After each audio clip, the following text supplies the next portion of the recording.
Good morning, I'm Eric Spielman. The funeral service for Tyre Nichols gets underway in Memphis in about an hour. The message his family is hoping to send.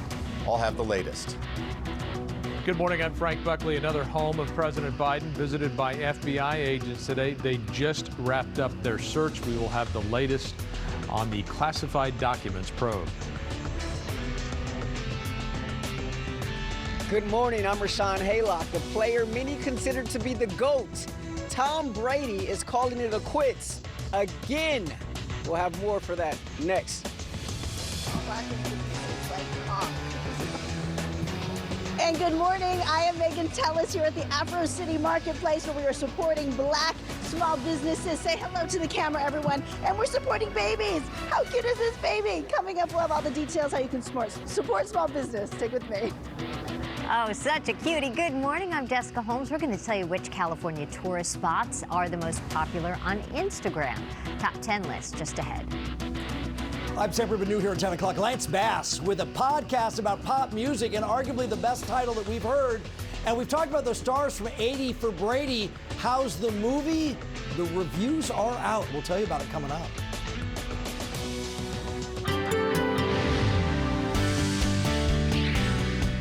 All right, good morning, everybody, and here we go on this Wednesday, middle of the week. We're just about getting there, and the temperature is warming up nicely in the daytime. It's cold overnight, but beautiful weather in the daytime. Look at that, all the sun out.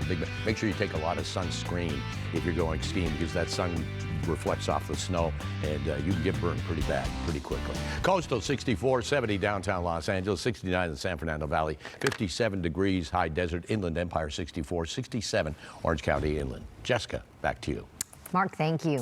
This morning, a man is in custody facing murder charges after a violent car crash at the end of a pursuit. It happened just before 8 o'clock last night in Panorama City.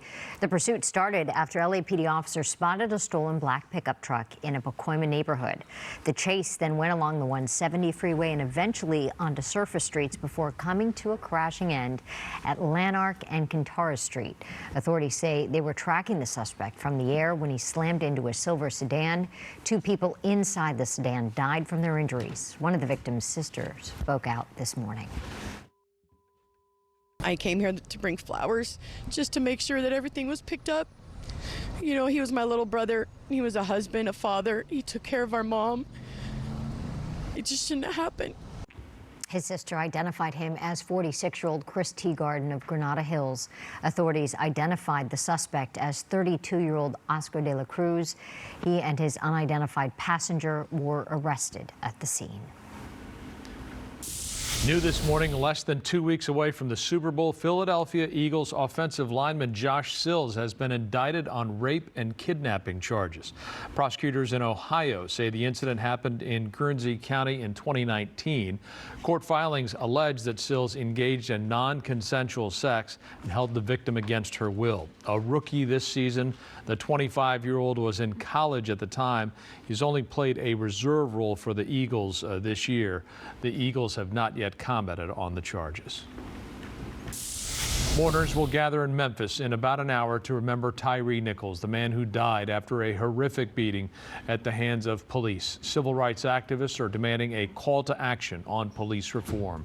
KTLA's Eric Spillman in the newsroom with more on that. Eric, good morning. Good morning, Frank. The funeral had to be delayed this morning because of bad weather in Memphis. It's expected to start at around 11 a.m. our time. Some high-profile guests are planning to attend, among them the Vice President, Kamala Harris. She left from Joint Base Andrews in the Washington, D.C. area earlier this morning to fly to Memphis. She spoke by phone to Tyre Nichols' mother earlier this week and was invited to attend the service.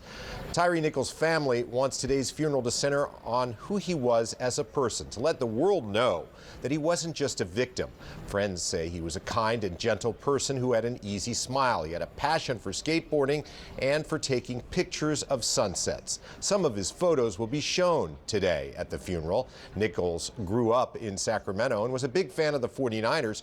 He moved to Memphis before the pandemic, and he stayed because he was close to his stepfather and his mother, who lived there. He had his mom's name tattooed on his arm, and during the violent encounter with police earlier this month, he called out for his mother several times.